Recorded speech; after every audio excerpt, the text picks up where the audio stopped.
Perfect. Just in time.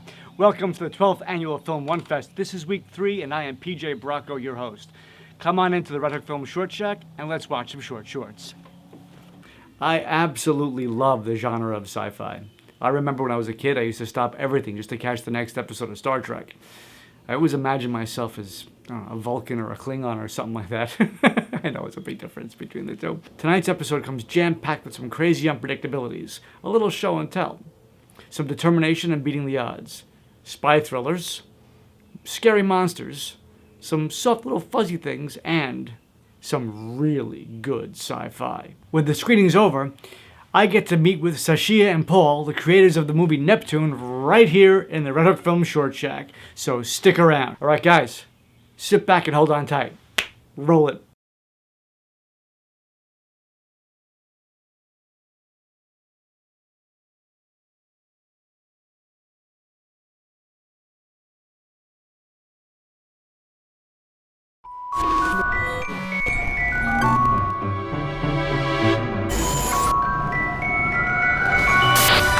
Okay, thank you, Susie. That was great.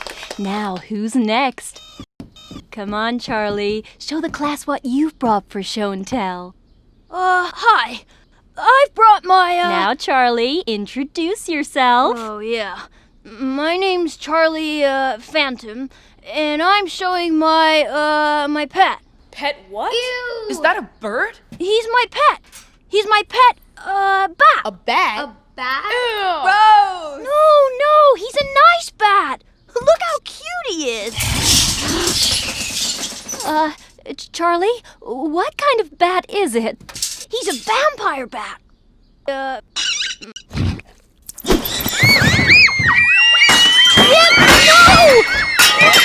it!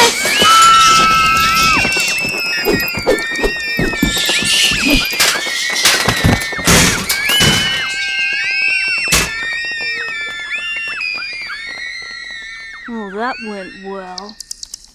Where's the button on this thing?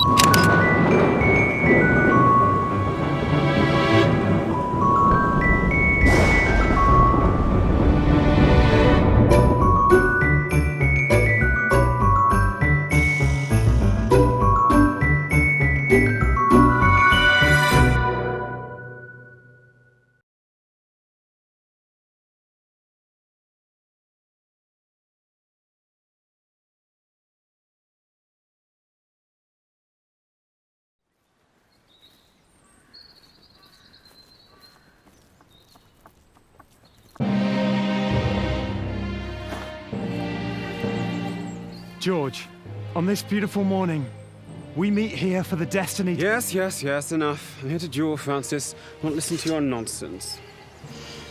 Very well.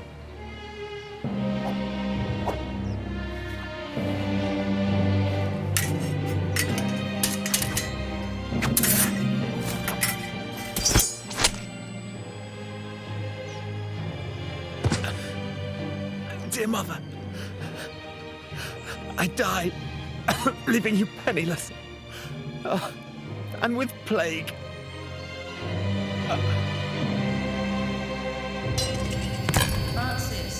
Francis. You killed me. Damn right I'm killing you. It's 14-7. I had the weirdest experience. On guard. Let's finish this.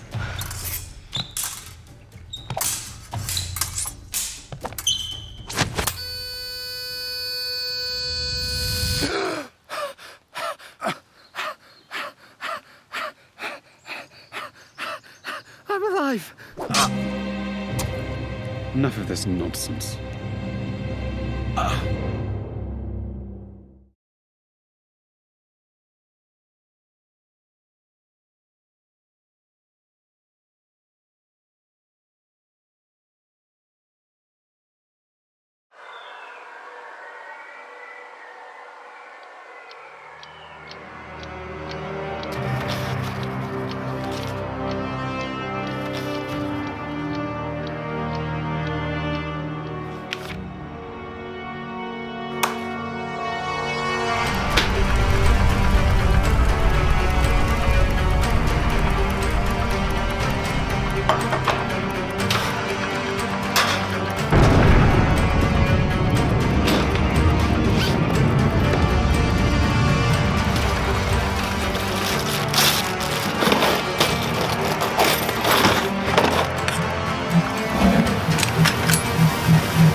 The house had gone to bring again to the midnight sky a sunset glow. Now the chimney was all of the house that stood, like a pistol after the petals go. The barn, opposed across the way, that would have joined the house in flame had it been the will of the wind, was left to bear forsaken the place's name. No more it opened with all one end for teams that came by the stony road to drum on the floor with scurrying hoofs and brush the mow with the summer load. The birds that came to it through the air at broken windows flew out and in, their murmur more like the sigh we sigh from too much dwelling on what has been.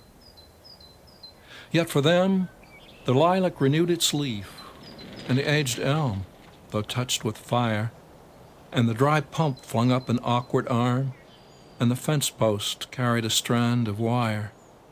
For them there was really nothing sad, but though they rejoiced in the nest they kept, one had to be versed in country things not to believe the Phoebes wept.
Initiating awakening sequence.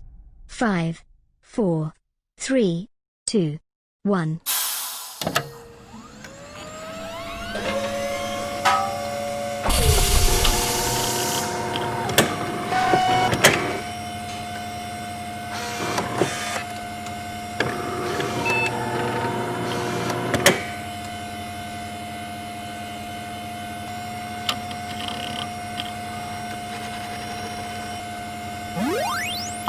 Good morning.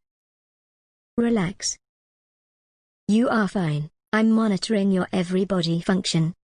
You are feeling confused. It's perfectly normal. Your memory and mind will be clear in a short time. You have been in a cryogenic sleep for almost 400 years. Don't worry. It's safe now. While you were in a sleep, the Earth healed itself. It was a miracle. When you are ready, take a deep breath, rise, and enter your new, beautiful world. There's so much for you to see.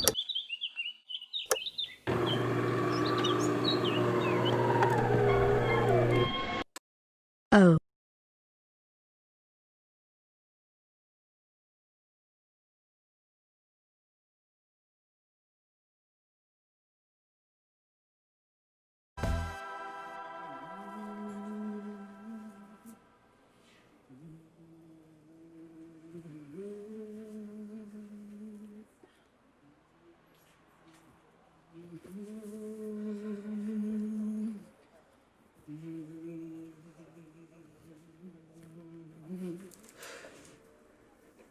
Why do you look like your name should be Windstorm?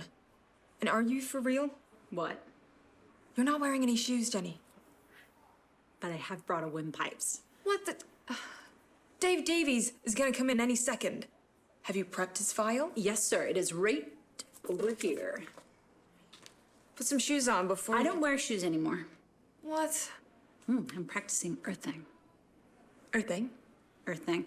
It's when you stand with your feet on every surface. It's not a thing, Jenny. It is. Okay, well, I'm earthing right now. Everybody's earthing all the time. You're in your shoes. Your feet need to touch every surface. Literally.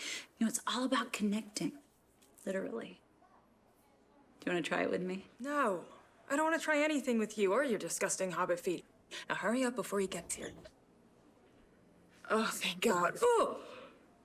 Every surface.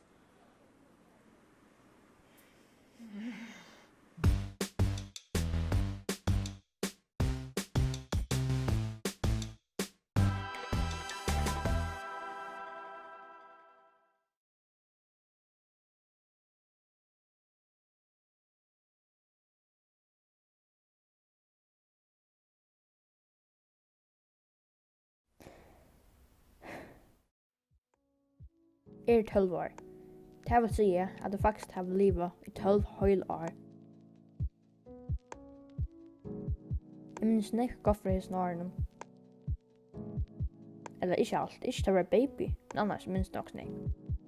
Om 4 måneder fyller 13 år, så tar jeg en ordentlig tannringer. Jeg har hørt at tannringer har nok så skiftende humør, så jeg gleder meg til å slippe å være tannringersure. Men det er ikke tannringer glæver, om det er altså, jeg tenker. Men tog i flera sted, og Arne var det så knappt jeg var i 18. Derfor jeg var mega vaksen. Jeg gleder meg til å bli vaksen, til å ta en bil og køre alle stedene som jeg har hod til. Jeg kan nesten ha cool arbeid ta. Jeg håper for en kjente tonelager. Jeg håper at innenfor jeg har tatt vinnene som jeg har nå, men jeg håper også for jeg har noen nødger. Jeg håper at alle min familie har det godt da, men jeg håper også at jeg har det godt da. Jeg håper at jeg alt får lykke glede som jeg er nå. Og at det blir vi rundt av folk glede, det er ikke meg glede. Jeg følte til hvert år, så jeg blir bare eldre og eldre, og til endans som en gammel appe. Men det er først med meg enn jeg går. Som igjen i boie, så får jeg nøyde togene akkurat som hun er bare nå. Det er selv om det var mega cool å bli eldre, så det er minst like cool å bare være 12 år.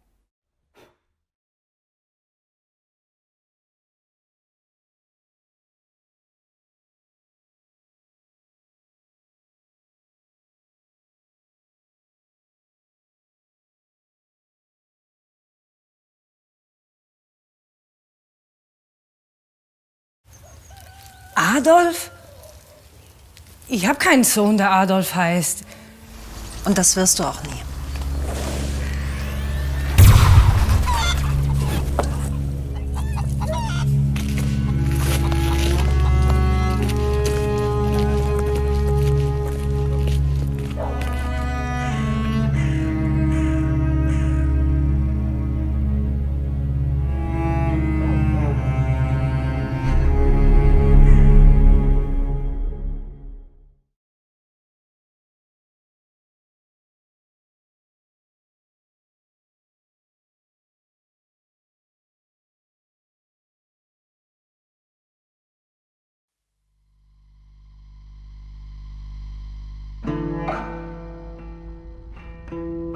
Every Sunday afternoon, I go to a Turkish falafel restaurant and order the same meal. Falafel wrap with chili and garlic sauce. I have been doing this for approximately 5 months. Every week, the restaurant counter guy and I have the exact same conversation. Hello, takeout. Takeout falafel wrap to go. Chili garlic? Both. £4.95, please. About how long? 10 to 15 minutes. I'll go to the Sainsbury's and then I'll come back for it. Okay, alright, thank you. Thank you. Over the last 5 months, other than a slight rise in the price, we have had this conversation, never deviating from the script, every Sunday at 2 p.m. The seasons come and go. Politicians are elected and resign in disgrace. Children grow up and go on to disappoint their parents. Nations rise and fall. Stars are born and die in fiery blazes, to be seen by astronomers, a million years hence, that every Sunday afternoon I will have the same conversation with the restaurant counter guy until one of us dies. And even then, I suspect the dead one will haunt the living one every Sunday at 2 p.m. But I went in this Sunday. They were out of falafels.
One, visualize a quarter. Imagine that you're going to find the quarter on the street. Then look for the quarter every time you take a walk. Meanwhile, continuing to visualize it. See how long it takes you to find one. 2. Explain the previous experiment by the hypothesis of selective attention. That is to say, believe that there are lots of quarters everywhere, and you are bound to find one by continually looking. Go looking for a second quarter, record this time. 3. Repeat the same experiment by the alternative mystical hypothesis that mind controls everything. Believe that you made the quarter manifest in this universe. Go looking for a second quarter in this manner. Record this time. 4. Compare the time it takes to find the second quarter by using the first hypothesis, attention, with the time it takes using the second hypothesis, mind over matter. 5. With your own ingenuity, invent similar experiments and each time compare the two theories. Selective attention, coincidence versus mind controls everything. Psychokinesis. 6. Avoid coming to any strong conclusions prematurely. At the end of a month, review your experiences, read some books, and still postpone coming to any dogmatic conclusion. Believe it possible that you don't know everything yet, and that you might still have something to learn. Thank you.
summer in North America. The Kestrelana errant, or common glove fluff, emerges from its gloves ready to start the day.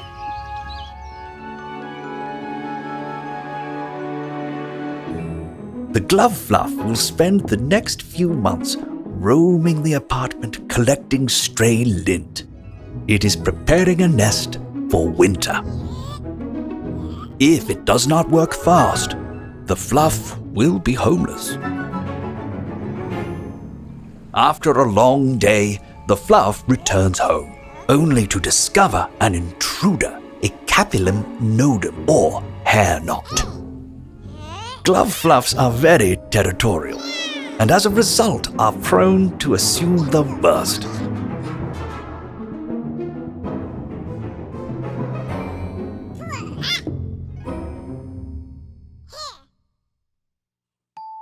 Having found more lint for our fluff, it seems this hair knot is not so bad after all.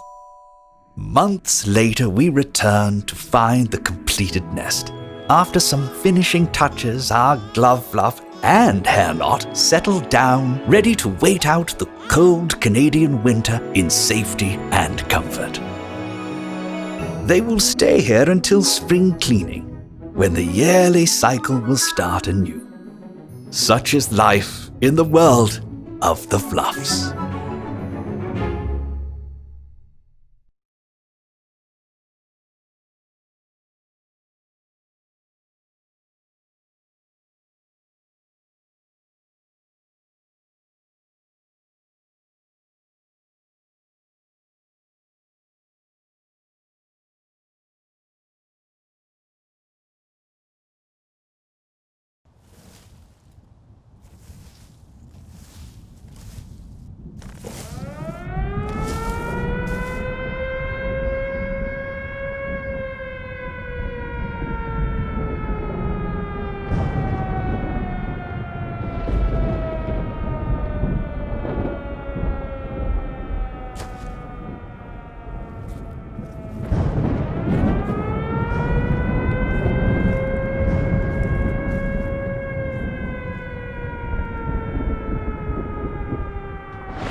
Hello, everybody. I'd like to introduce you to Sashia Dumont. I hope I'm pronouncing this all right. And Paul Robinson. We got that right, my too. little short shack in the back for a discussion about their film Neptune.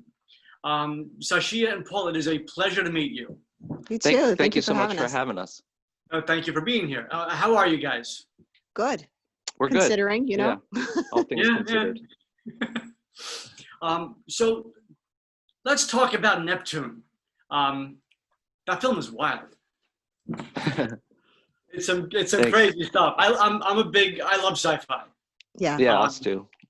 And I read a little blurb about what you guys talked about that film, and correct me if I'm mistaken, that was just something you guys did for fun? Yeah. Sort of, yeah. I wanted to just to make something to kind of push, whenever I learn something, I want to kind of build a project around it. So I wanted to kind of, I do visual effects, light visual effects and motion graphics for my day job. And I really wanted to kind of push the boundaries of what I could do and why not build a whole entire short around it? Yeah. That's exciting. So those are your light visual effects. Yeah. Well, yeah. Well, I mean, it was initially supposed to be for a competition. Really? And we were like, oh yeah, so there was no story. He was just like, all right, here's what we're gonna do. Normally I write all of our scripts, and so this was new for me because I was like, what do you mean we don't have a story? He's like, I don't know, we'll figure it out. So we just went outside and started filming, and he was like, okay, just react to something. And I was like, what? He's like, I don't know. Okay. So all of the reactions of film, I had no idea what I was reacting to or what it was going to look like, how high up it was. Wow. I was just trying to react to something that we could build a story around. And so that was probably my only complaint, was like, I just so wish I knew what was going to happen at the end, because I would have maybe done something different as an actor, but I was like, all right, well, just go with it. Yeah. So that's what we really did. neat, because I guess the unknown, the organic unknown for you really aided in the organic unknown of the character. I mean, what is going to happen, and it's the unexpected. Yeah. Yeah. It read really well. It was very well done. It was one of those shoots that you got to like harken back to the days when you would just grab a camera with your friends and go in the woods and film something for fun. Obviously with better equipment than then, but so in that regards, it was a really fun day. All right, so question for you. Mm-hmm. This piece it's a moment, okay? Yeah. A moment in time, and obviously there's a before and there's an after. So my question for you is, as the filmmaker, the story writer, what happened and where is it going? Did you think about that before you jumped into this? No, No. it was because it was I think a 1 or 2 minute competition. Okay. So the intention was for it to just be a scene. Yeah. And so then we had to try to just sort of give it a first, second, and third act in that short amount of time. Okay. And so we've gotten a lot of requests and questions about when that beast is coming back and where the story's going to go. So it's not completely out of the realm of possibility that we would go back to it. I mean, I want to know what happens next. Yeah. Yeah. It started as a kind of a proof of concept, Yeah. and so, yeah, I mean, we may build off of it if it, it's been received well, which is great. And so, if there's people that really want to see it continue, and maybe it will. So talk to me about the character, the creature. How did you get to the point where you said, okay, this is what it is. This is what it looks like. Where did that come from? Well, originally, like Sashia was saying, that it went through many iterations. At one point, it was going to be like a smoke type monster, and then another point, it was going to be like a mechanical monster, and then I settled in on having like an organic life form, because those are always so challenging. Like doing mechanical stuff isn't necessarily easier, but doing any kind of like life form where there's bending of skin and textures and stuff gets really tough. So I figured, like, why not just do something really tough? And then the creature design is just kind of something I bought the creature as an asset and then manipulated it to fit what I wanted it to look like. Question for you. I mean, we're all indie filmmakers. So we all know that we have to wear a lot of hats. Mm-hmm. And there was one episode where you were talking about wearing a lot of hats. What are your favorite hats to wear? I mean, director for me. Yeah, I mean that's kind of where, for me, it all kind of amalgamated around that. I wanted to make films and direct films, so then I'd have to learn how to light the films, because we didn't live in a city or anything, so getting help wasn't necessarily an option always. So I just started to have to teach myself all this stuff just to support the fact that I wanted to direct something. So that always comes first for me. Yeah. I mean, for me, I'd like to say that I'd like to just wear the actor's hat, but that never happens. So I honestly don't know what it feels like in our films to just like show up and act. I mean, because I'm playing, we do everything really. I mean, that was the only way we were able to make films. And so, I enjoy obviously the writing process and the acting, but, that's probably the one hat I wish I could solely wear. But unfortunately at the same time, I'm usually wearing the craft service hat. So I have to stop a scene. We'll stop the scene and then I have to plan everything through the day to then cook for everybody and jump back into it. So that's my least favorite hat to wear. Not that you asked that, but I love to cook. I've been cooking since I was a kid, but I would love to not do that on set. I'll tell you, the really nice thing about the collective of your works is that it shows that you guys have a lot of fun doing what you're doing. Otherwise, why do it? Well, exactly.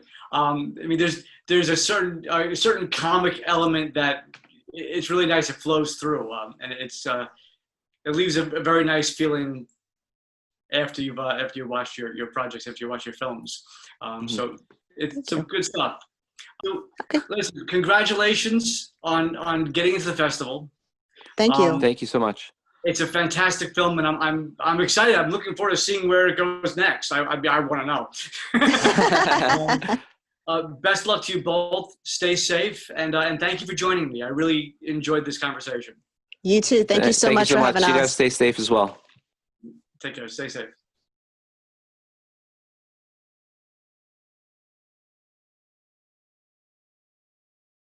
Okay, so that's it for the week. Be sure to come back next week for some more short shorts. We want to thank all our volunteers, our judges, and our sponsors, since FilmOneFest is a 100% volunteer organization. And if you like the films you saw and you want to see some more short films next time around, please consider supporting FilmOneFest through a tax-deductible donation, or through purchasing t-shirts and other swag on our website, filmonefest.org. I'd like to thank RedHookFilms.com, Alice Cupper, former Mayor Fred and his wife Mickey Rass, Atlantic Cinemas, Secret Stash, Janet Peterson, Monmouth University, and the Monmouth Arts Council. Alright guys, that wraps it up for the week. Don't forget to set your reminders and tell your friends if you liked what you saw. See you next week. Same time, same place, new films. Stay safe.